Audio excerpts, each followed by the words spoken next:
Assalamualaikum warahmatullahi wabarakatuh. Selamat pagi, salam sehat buat kita semua.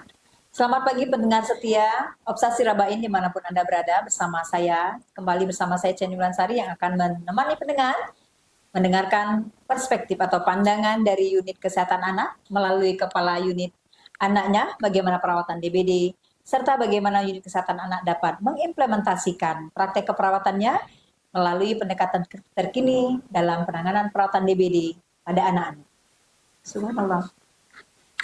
Hari ini bersama kita akan mendengar pengalaman serta pandangan Kepala Unit Kesehatan Anak terhadap tata laksana perawatan penyakit DBD pada anak-anak. Tanpa berlama-lama lagi, mari kita sambut Kepala Unit Kesehatan Anak Ibu Dewi. Selamat datang Ibu Dewi di podcast Obsasi Rabain. Datang ya, Ibu Ceni. Sebelum kita masuk ke dalam obrolan berbagi informasi dan edukasi, sahabat Obsesi Rabain, mari kita dengarkan perkenalan beliau, latar belakang dan perjalanan karirnya dalam dunia kesehatan, khususnya perawatan pasien anak di unit kesehatan anak. Silakan Ibu. Assalamualaikum warahmatullahi wabarakatuh. Perkenalkan, nama saya Dewi Sartika. Saya bertugas di RSUD Haji Imam Raban ini sejak tahun 2008 dan dipercaya menjadi kepala unit sejak tahun 2010 sampai dengan sekarang. Saya memiliki putra-putri 4 orang dan saat ini dipercaya tadi menjadi kepala unit kesehatan anak. Baik, terima kasih Bu Dewi Sartika S. Kepnas. Kita hari ini akan membahas tentang DBD, anak-anak juga penata laksanaan perawatan DBD ya Bu ya. Baik, bagaimana Ibu Dewi menggambarkan unit kesehatan anak dan apa yang menjadi prioritas utama dalam perawatan kesehatan di unit kesehatan anak itu? Baik, unit kesehatan anak ini terdiri dari 25 tempat tidur Bu Ceni. Kelas utama ada 2 tempat tidur, kelas 1 ada 6 tempat tidur, kelas 2 ada 8, kelas 2 tadi ada 6 tempat tidur, kelas 3 ada 9 tempat tidur. Nah, dulu kita ini semenjak COVID dipindahkan ke unit pavilion. Dulu kita ada 43 tempat tidur, nah karena COVID jadi dipindahkan ke unit pavilion. Itu saja. Jadi berbarengan dengan kondisi yang pasiennya jumlahnya banyak meningkat seperti yang kita rawat sekarang. Iya. Artinya mungkin kita lebih asik ngobrol tentang DBD-nya Ibu ya. Iya. Bagaimana penata laksanaan DBD-nya di unit kesehatan anak. Iya. Ibu. Ya. Jadi sekarang ini kan lagi musim penyakit demam berdarah. Untuk diketahui bahwa demam berdarah ini adalah infeksi atau penyakit yang disebabkan oleh virus dengue. Virus dengue ini menyerang atau disebabkan oleh vektor nyamuk. Nyamuknya yaitu nyamuk Aedes aegypti. Nah, nyamuk ini menyerang pada siang hari. Siang hari, jadi rata-rata pasien yang kita rawat itu banyak kan anak usia sekolah, ada juga yang balita. Jadi, iya.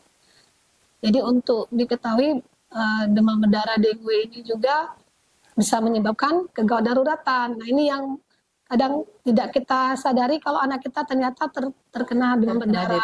Ya. Pikir panas biasa, pas dicek darah demam berdarah. Ya. Mungkin lebih fokus pada manajemen cairan ya Bu ya untuk penanganan perawatan DBD ya. Jadi perawatan demam berdarah ini intervensi yang penting adalah manajemen cairan. Manajemen cairan pasien harus cukup. Misalnya dalam perawatannya kita butuh 3 kolom cairan per hari, yaitu 33 kolom cairan itu per 24 jam. Per 24 jam. Jadi, artinya terbagi Bu?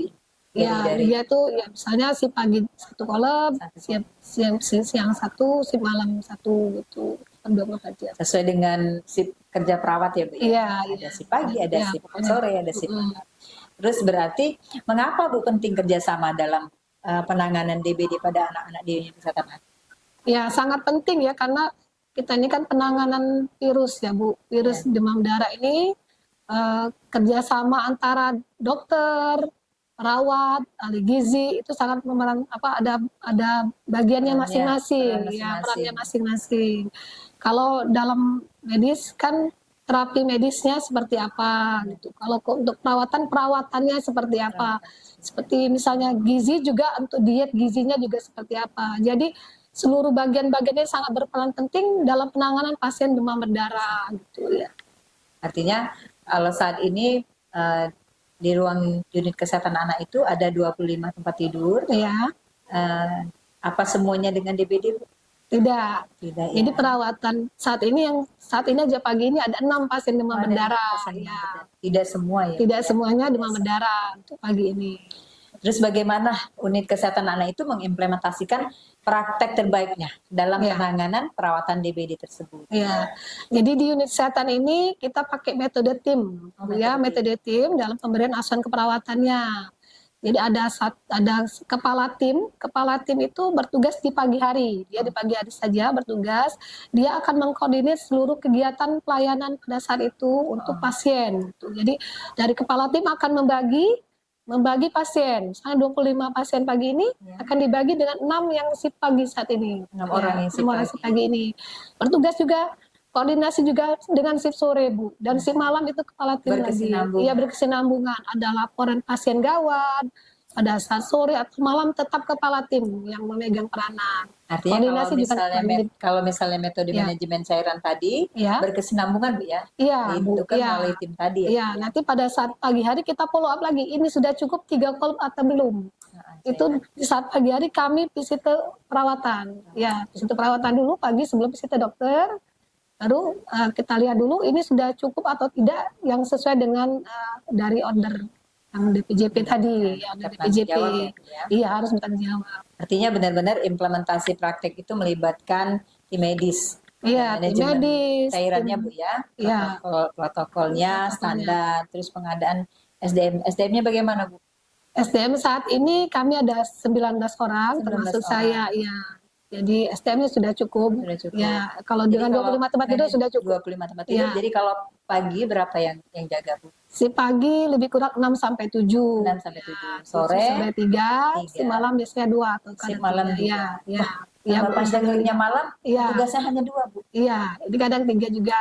Sudah ada yang namanya baru. Sudah ada manajemen ya, Bu ya? Iya, sudah ada. Tadi manajemen tim, artinya bisa di follow up ya biasa. Iya, bisa di follow up. Iya.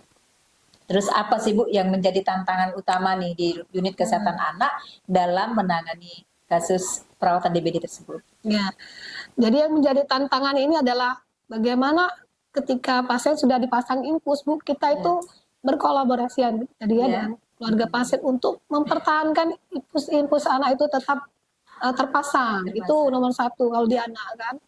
Jadi setelah itu kita juga dalam pengambilan sampel darah ya, Bu. Kalau pasien DBD ini kan sudah tertegak diagnosa DBD, itu harus berkesinambungan cek laboratorium pagi harinya. Ada artinya setelah besok pagi dia berdarah lagi darah. Itulah sebabnya misalnya anak-anak tadi benar-benar ditahan ya, dipertahankan. Iya, infusnya juga. Nanti besoknya mau ambil darah lagi, Bagaimana Ibu Dewi bisa melibatkan keluarga dengan kondisi demikian? Iya, jadi kita itu dengan keluarga itu sangat berkaitan erat ya, Bu ya. Karena kan dari keluarga, ayah dan ibunya, kita edukasi, Ibu, Bapak tolong dibantu pertahankan infus anaknya gitu. Jadi itu satu. Kira-kira, Bu, di dalam ruangan unit kesehatan anak sama tidak dengan ruang rawat inap di tempat yang lain untuk keluarga yang menunggu, Bu? Soalnya ini anak-anak, Bu. Kalau di anak-anak ini kan kalau rumah sakit kan minimal 1 orang, satu orang. Kalau di anak ini harus paling nggak ada ibu dan ayahnya gitu. Minimal menunggu 2 gitu. Kira-kira dengan 2 orang yang menunggu, ada ibu dan ayahnya, terus anak yang kadang rewel, fasilitas apa sih, Bu, yang ada di ruang kesehatan anak yang bisa membuat lebih nyaman? Soalnya anak-anak kalau sudah dengan kurang cairan, gelisah, pasti menangis. Apa yang bisa ditawarkan di unit kesehatan anak? Ya, sebenarnya unit kesehatan anak itu harus ada ruang bermain ya, Bu. Kalau saat ini kondisinya kan tidak memungkinkan ruangannya seperti sekarang ini kan. Yang kemarin sudah ada penyiapan ruang baca yang di sudut itu. Kadang pasien duduk di sofa, dia melihat buku-buku cerita begitu. Nah, mungkin ke depannya harapan kami juga bukunya sudah habis. Bukunya sudah habis. Pasien bertambah. Iya, Tidak ada yang kembali lagi bukunya. benar. Dan main-mainan tamannya. Iya, Ya. benar. Untuk ke Terus depannya. bagi dong Bu pengalaman Ibu selaku kepala unit anak atau pengalaman dari teman-teman kita di dalam unit kesehatan anak dalam pembelajaran yang penting yang bisa dibagikan kepada sahabat Obsasi Rabain tentang merawat pasien DBD, pasien anak-anak dengan DBD. Ya, jadi kita untuk DBD ini kan kita harus tahu juga demam berdarah ini ada tingkatannya Bu ya. Ada fase demam dan fase kritis dan fase penyembuhan. Jadi pernah datang kondisi pasien itu dengan fase kritis. Fase kritis itu kalau sudah dingin, gitu. Jadi itu gejala shock. Nah, jadi kalau sudah kondisi shock, perawat harus segera memonitor cairan infus juga dengan kerjasama dengan tim medis, gitu. Pemberian cairan infus yang baik, gitu. Nah, untuk memastikan kalau pasien itu tidak akan terjadi perburukan. Ya, pengalaman kami kayak gitu. Tadi ya? Iya, jadi ya kondisi darurat tadi. Jangan sampai nanti sudah tahu kondisi shock gitu, nah tidak kita atasi dengan baik, Bu, pasien mengalami perburukan itu yang paling. Artinya kalau ada pasien anak-anak yang tiba dan sampai di UGD kita, instalasi rawat darurat kita, anak-anak itu sudah di maintenance cairan dulu baru ke ruang rawat inap atau langsung masuk gimana itu Bu? Ya, karena di tempat kita rame Bu, lagi kasusnya banyak, di UGD lagi rame. Kadang-kadang ada miskomunikasi antara ibu pasien, ibu bayi tadi atau ibu anak-anak yang mau minta dirawat tetapi tertahan di unit UGD untuk maintenance cairan itu. Bagi dong Bu informasi. Ya, jadi untuk diketahui bersama bahwa pasien ketika masuk UGD, misalnya demam berdarah sudah kaki sudah badan panas ya Bu, udah lesu anaknya, sudah ada keluhan sakit perut juga, kan ada masalah mual muntah, pasti kan dirawat dari dokternya di UGD. Di UGD harus tahu bahwa kita harus melakukan resusitasi cairan terlebih dahulu, lebih kurang 1 kolom cairan RL dulu ya Bu. Nah, kadang inilah yang menjadi yang masih pengetahuan itu yang harus disampaikan, diedukasi ke pasien atau keluarga pasien, supaya tetap untuk melakukan resusitasi di UGD dulu.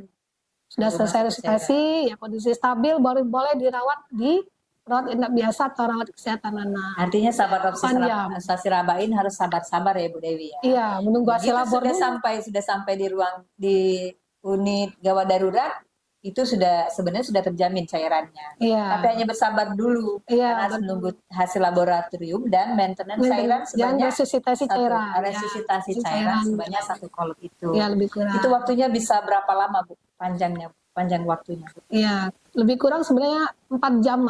Ya, masuk cairan itu. Kan di UGD kita juga ada infus pump ya Bu, penggunaan infus pump tadi.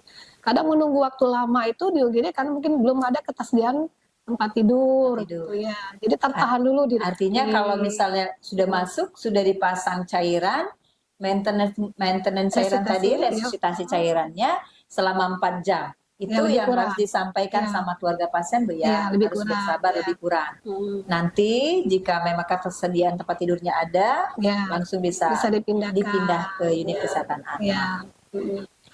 Oke, terima kasih Bu Dewi Sartika Eskepnes yang telah menyempatkan waktu untuk berbagi pengalaman dan kepada pendengar sahabat Obsasi Rabain dimanapun Anda berada, semoga menjadi wawasan yang berharga.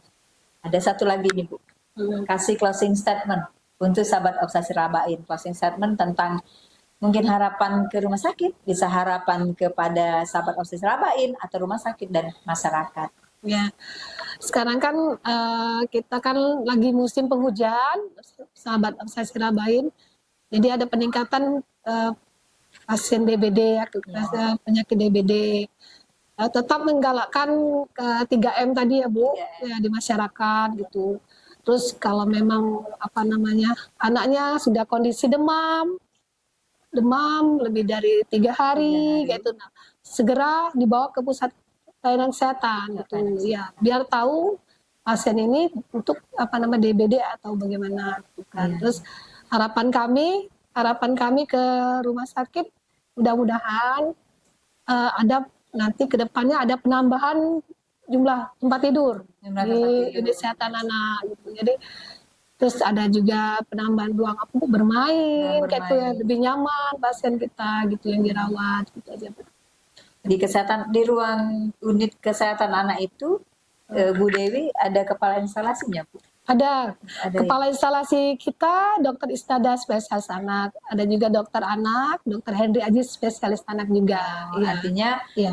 kalau sahabat Obsasi Rabain yang memang benar-benar datang ke pelayanan kita sudah dengan 2 dokter spesialis ya, Bu? Iya, Insya Allah spesialis. terlayani. Iya. Insya Allah terlayani. Iya, insya Allah. Demikianlah obrolan santai berbagi informasi kita dan edukasi hari ini bersama Kepala Unit Kesehatan Anak yang luar biasa. Kami berharap obrolannya memberikan inspirasi dan pemahaman yang lebih tentang penata laksanaan perawatan penyakit DBD pada anak-anak ini. Semoga pengetahuan tentang pendekatan tadi atau informasi yang disampaikan tadi oleh Ibu Dewi membawa manfaat untuk kita bagi semua pendengar. Sekali lagi terima kasih Bu narasumber, Ya, Ibu Dewi. Bu Jenny. Beliau ada di ruang unit kesehatan anak di unit pavilion di bagian bawah. Silakan menghubungi beliau. Tapi sabar Obsasi Rabain, jika ada keluarga yang datang ke rumah sakit Rabain saat ini karena jumlah tempat tidur kita yang sedikit daya tampungnya di unit kesehatan anak, mungkin belum bisa maksimal memberikan perawatan kepada Bapak Ibu sekalian untuk anak-anak yang dirawat. Mohon maaf. Terima kasih sekali lagi kepada Rumah Sakit Umum Daerah Dr. Haji Muhammad Rabain melalui Kabak Bina Program yang telah memfasilitasi kegiatan ini. Terima kasih tim podcast, terima kasih tim PKRS, terima kasih unit kesehatan anak, terima kasih Ibu Dr. Isnada selaku Kak Instalasi yang telah memberikan kesempatan Ibu Dewi untuk bisa hadir di podcast kami hari ini. Tetaplah terhubung bersama kami di edukasi kesehatan lainnya di podcast Obsasi Rabain berikutnya. Jika saya kurang, minta maaf. Jika saya ada lebih, silahkan diambil ya. Karena kita harus menjadi pribadi yang ikhlas. Wassalamualaikum warahmatullahi wabarakatuh.